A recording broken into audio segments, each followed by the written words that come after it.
Mari kita satukan hati di dalam doa. Benar ya Bapa,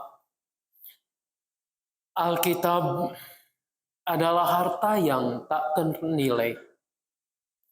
Karena di dalamnya kami dapat belajar dan menemukan cinta kasih Bapa yang menyatakan bahwa kami semua adalah harta kesayangannya. Tuhan tolong supaya kami mampu mengerti apa yang dimaksudkan oleh firman-Mu. Kami boleh mensyukurinya, kami boleh melakukannya dalam setiap tindak tanduk kami sehari-hari. Kau yang menolong hamba-Mu dalam kelemahan keterbatasannya, supaya ia dapat menyampaikan pesan-Mu untuk kami kini dan di sini. Berbicaralah, kami anak-anak-Mu siap mendengarkannya. Dalam nama Tuhan kami Yesus Kristus, kami berdoa. Amin. Tadi sudah diberitahu tema kita adalah menjadi harta kesayangan Tuhan. Ayat yang akan sama-sama kita pelajari terambil dari kitab Keluaran. Keluaran pasalnya yang ke-19. Kita akan membacanya mulai ayat 2 sampai dengan ayatnya yang ke-8. Saya akan membacakan untuk kita semua Keluaran 19 mulai ayat 2 sampai ayat 8 begini. Setelah mereka berangkat dari Rafidim, tibalah mereka di padang gurun Sinai. Lalu mereka berkemah di padang gurun. Orang Israel berkemah di sana di depan gunung itu. Lalu naiklah Musa menghadap Allah. Dan Tuhan berseru dari gunung itu kepadanya. Beginilah kau katakan kepada keturunan Yakub, dan kau beritakan kepada orang Israel. Kamu sendiri telah melihat apa yang kulakukan kepada orang Mesir. Dan bagaimana aku telah mendukung kamu di atas sayap Raja Wali dan membawa kamu kepadaku. Jadi sekarang, jika kamu sungguh-sungguh mendengarkan firman-Ku dan berpegang pada perjanjian-Ku, maka kamu akan menjadi harta kesayangan-Ku sendiri dari antara segala bangsa, sebab akulah yang empunya seluruh bumi. Kamu akan menjadi bagiku kerajaan imam dan bangsa yang kudus. Inilah semuanya firman yang harus kau katakan kepada orang Israel. Lalu datanglah Musa dan memanggil para tua-tua bangsa itu dan membawa ke depan mereka segala firman yang diperintahkan Tuhan kepadanya. Seluruh bangsa itu menjawab bersama-sama, segala yang difirmankan Tuhan akan kami lakukan.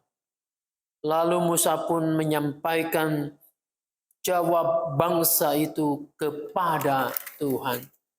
Sampai demikian jauh pembacaan firman Tuhan. Tuhan Yesus berkata, yang berbahagia adalah setiap kita yang mau mendengarkan firman Allah, memelihara dengan melakukannya. Coba kita lihat dan renungkan lagi tema ini. Menjadi harta kesayangan Tuhan. Ingat-ingat di rumah atau yang kita pakai. Kita punya harta enggak? Punya milik enggak? Ada sesuatu enggak yang ada pada kita? Pakaian, entah perhiasan, entah barang-barang, souvenir atau yang semacam itu. Dari sekian banyak itu, ada nggak yang paling kita sayangi? Ada? Nggak ada, Yuni? Saya pikir ada ya yang kita sayang.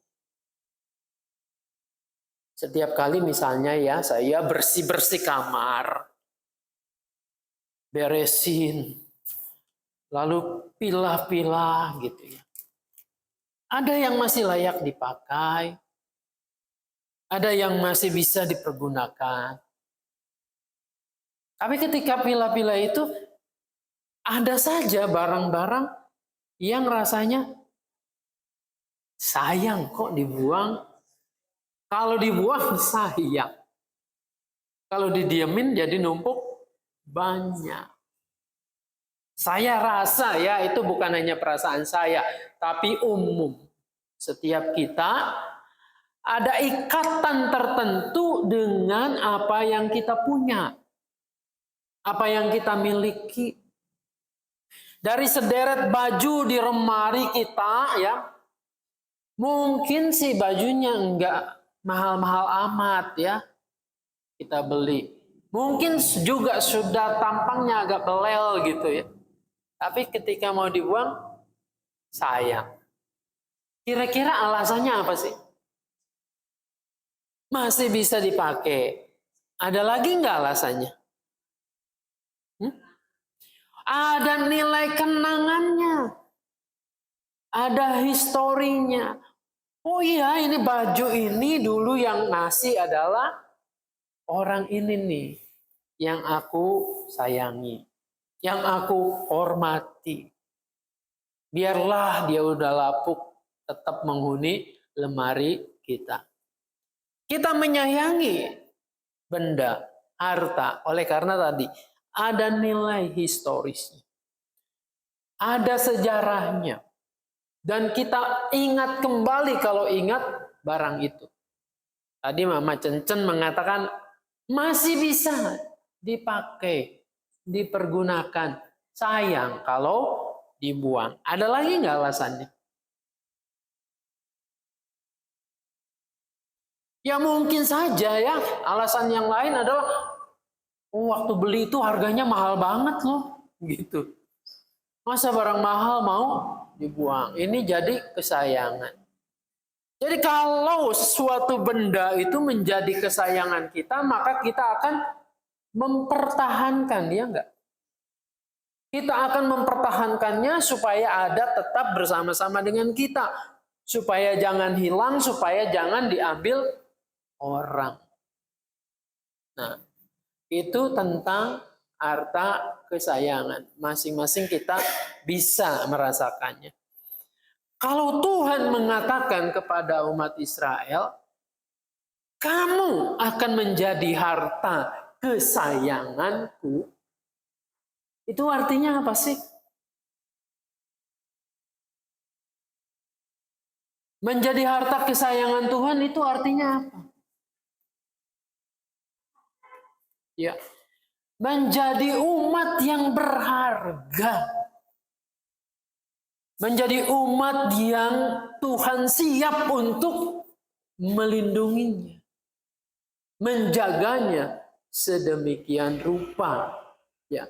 Dari antara bangsa-bangsa, kata Tuhan itu kepada Musa, kamu akan menjadi bangsa kesayanganku. Akulah yang memiliki seluruh bumi ini, seluruh dunia ini. Dari seluruh yang ada itu, hanya anugerah Tuhanlah yang memilih umatnya menjadi kesayangan. Menjadi kesayangan Tuhan bukan karena kehebatan umat itu, bukan. Bukan karena mereka itu paling baik sedunia. Enggak juga. Terbukti banyak sekali melakukan pemberontakan, melakukan apa yang tidak Tuhan kehendaki. Coba kalau kita baca sepanjang kitab Keluaran itu, banyak sekali mereka melakukan pemberontakan. Nah, karena Tuhan menyayangi, mencintai mereka. Lalu Tuhan melakukan apapun yang dibaca sepintas dari bacaan kita tadi, Keluaran 19 ini. Ingatlah dulu dari Mesir. Tuhan membebaskan mereka. Melalui memang perjalanan yang berliku-liku itu. Lalu sekarang setelah mereka sampai di Gunung Sinai, mereka menginap di depan Gunung Sinai itu. Musa naik kepada Tuhan lalu melakukan percakapan berdialog. Tuhan menyatakan kepada Musa sendiri bahwa umat Israel itu adalah umat yang menjadi kesayangan Allah sendiri. Jadi Allah telah begitu rupa menebus dengan caranya, memimpin bangsa itu keluar dari Israel dan sekarang sedang ada di pertengahan jalan itu. Nah, karena umat kesayangan Tuhan, maka Tuhan itu memberikan sebuah perintah. Kamu akan menjadi umat kesayanganku apabila kamu menuruti segala perintah. Jadi ternyata ya, untuk menjadi umat kesayangan Tuhan bukan berarti umat itu pasif, diam saja. Melainkan ada suatu respon, suatu tanggapan yang positif. Tanggapan yang positif itu apa? Tanggapan yang positif itu adalah menyambut, menerima hukum Tuhan untuk dijadikan panduan dalam kehidupan mereka sehari-hari. Kembali dalam hidup kita ya. Ini ibu-ibu nih yang melahirkan lalu punya anak, membesarkan anak.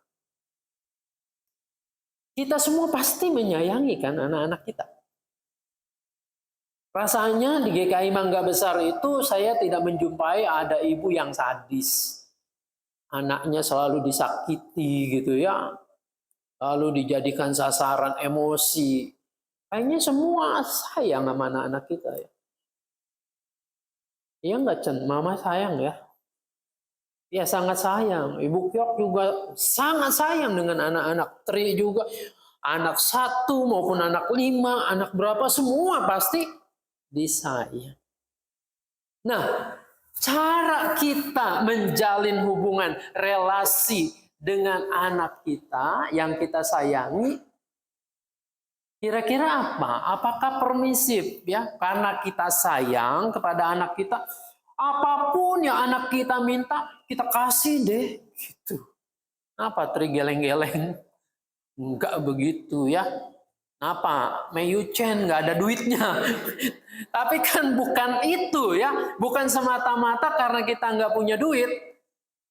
Tapi ada sesuatu yang harus kita tahan. Iya, apakah anak ini sudah cukup untuk mengerti apa yang dimintanya? Nah, itu yang harus kita pertimbangkan baik-baik. Seorang tua, seorang ibu yang baik pasti akan memikirkan kalau anaknya minta sesuatu, ini tidak pas buat dia, bahkan bisa mencelakakan dirinya, maka kita harus mengatakan no, tidak, atau belum sekarang, belum saatnya. Anak yang berumur 11-12 tahun minta motor, ya kita mengatakan, orang tua yang waras ya, mengatakan nanti dulu nak, kakimu juga belum nyampe gitu kan.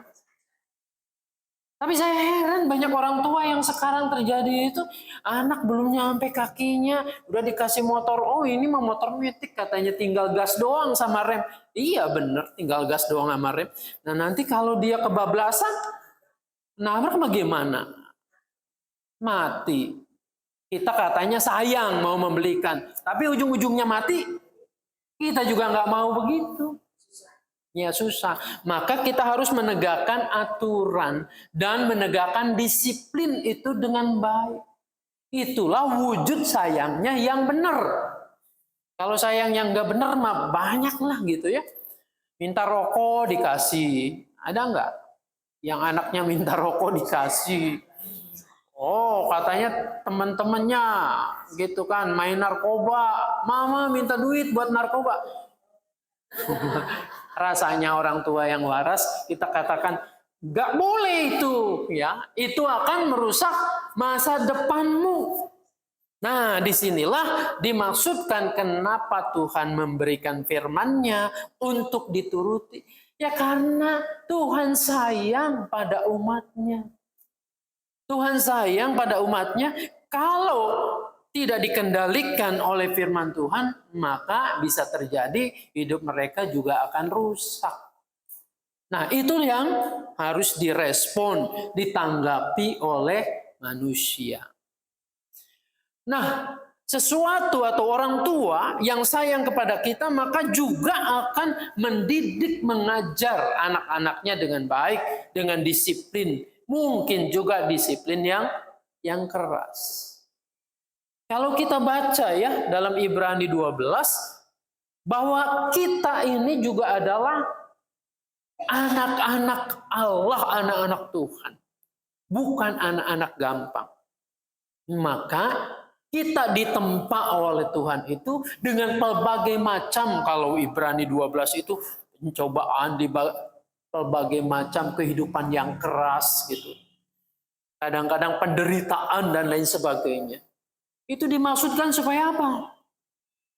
Supaya kita menjadi anak-anak yang tangguh. Anak-anak yang kuat. Anak-anak yang bukan anak cengeng, bukan anak manja. Jadi saya mau mengajak kita untuk melihat nih, kesayangan Tuhan bukan atau tidak sama dengan menjadi anak yang manja. Iya enggak? Kesayangan anak-anak kita merupakan kesayangan kita. Tapi kelirulah kalau kemudian kita memanjakannya. Jadi anak yang manja nanti disebut dipanggilnya anak mami dan seterusnya. Lalu ketika menghadapi sedikit pergumulan sudah tumbang. Kan lebih kasihan ya. Ketimbang kita kemudian mengajari, mendidik, melatihnya dengan disiplin yang baik. Jadi anak kesayangan itu pasti akan dididik oleh Tuhan dengan baik. Mungkin juga lewat pelbagai macam kesulitan, penderitaan, dan seterusnya. Tujuannya adalah kita menjadi anak-anak yang tangguh, anak-anak yang kuat. Kemarin saya nonton sepak bola di Senayan. Argentina lawan Indonesia. Juara dunia lawan peringkat 149. Ya pasti kalah. Iya, betul. Nah, pelatih Sinteyong itu dikenal juga pelatih yang disiplin, yang keras. Dia juga punya pastinya pemain-pemain itu pemain kesayangannya dia. Nah, apakah pemain kesayangan itu terus kemudian kalau pemain itu, coach, saya mau liburan saya nggak mau berlatih kali ini. Saya ada urusan keluarga, izin dulu dan seterusnya. Pasti kan nggak dikasih. Kenapa? Dari sisi pemain itu mungkin ini menyakitkan. Wong saya mau lebaran, Idul Adha bersama-sama dengan keluarga, masa nggak boleh? Orang saya mau pulang kampung, ada yang meninggal, masa nggak boleh? Itu menyakitkan. Tetapi pelatih yang baik akan mengatakan tidak, kamu harus ikut latihan. Itulah sebetulnya anak kesayangan, harta kesayangan.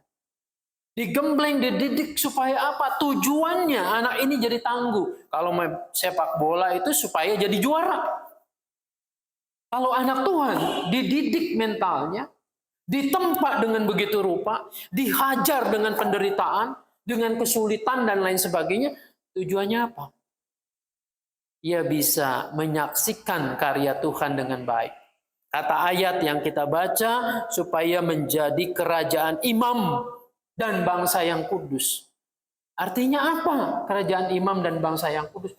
Supaya menjadi berkat, menjadi saksi bagi dunia ini. Bahwa kemudian kita ditempa, kita dididik, kita dihajar sedemikian rupa. Supaya menjadi anak-anak yang tangguh, menjadi harta kesayangan Tuhan. Supaya bisa menjadi kesaksian bagi banyak orang. Ini bukan anak-anak manja. Tidak lagi kita bicara tentang anak-anak yang dimanjakan Tuhan, setiap doa-doa itu selalu dikasih dan seterusnya. Orang tua saja tidak selalu mengasihi kepada anak-anak yang meminta pada kita. Tuhan pastinya juga lebih baik dalam segala pertimbangannya. Jadi di dalam Yesus apalagi ya, kalau dulu umat Israel ditebus atau dibebaskan oleh Tuhan melalui Musa dan Harun, umat perjanjian baru kita semua sudah ditebus oleh Yesus Kristus. Sebelum kita menyadari dosa-dosa kita, Tuhan telah menyiapkan jalan penebusan. Tuhan sudah mati untuk mengampuni dosa kita. Kenapa sedemikian rupa? Kenapa Tuhan memberikan anaknya yang tunggal, mati di kayu salib, menderita luar biasa? Ini bukti bahwa Tuhan itu sangat menyayangi, mencintai kita. Kita ini menjadi harta yang berharga di hadapan Tuhan. Oleh karena itu, hidup kita jangan pernah main-main. Kalau Tuhan saja begitu sayang, mengorbankan anaknya, darahnya, nyawanya buat kita. Masa kita hidup jadi teledor? Masa kita hidup semau-maunya? Ini adalah kekeliruan yang besar. Sadarilah bahwa Tuhan menyayangi kita. Ibu-ibu dan saya itu sangat dicintai oleh Tuhan. Kita ini adalah harta yang berharga.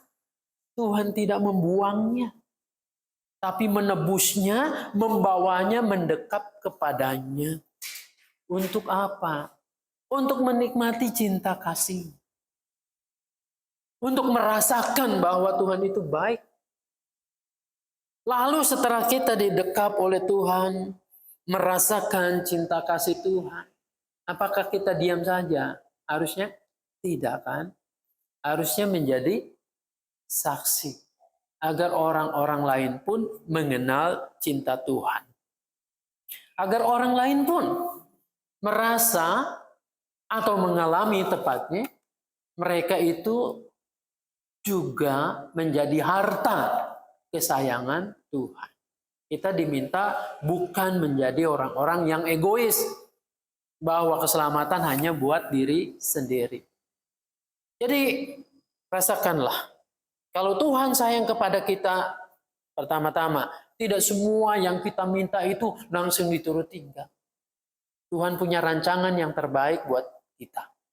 Tuhan pasti menyediakan apa yang paling baik, paling pas untuk kita. Sekalipun kita tidak memintanya. Hanya satu saja yang Dia inginkan dari kita. Menuruti perintah-perintahnya. Nah, dengan demikian menjadi lengkaplah Tuhan sayang kepada kita. Kita menjadi umat, menjadi orang harta kesayangannya. Dan kita menyambutnya dengan sukacita, dengan menaati firman-Nya. Bukan dengan terpaksa, karena kita merasakan sayangnya Tuhan kepada kita. Biarlah Tuhan menolong, memberkati kita. Amin. Kita masuk dalam saat teduh.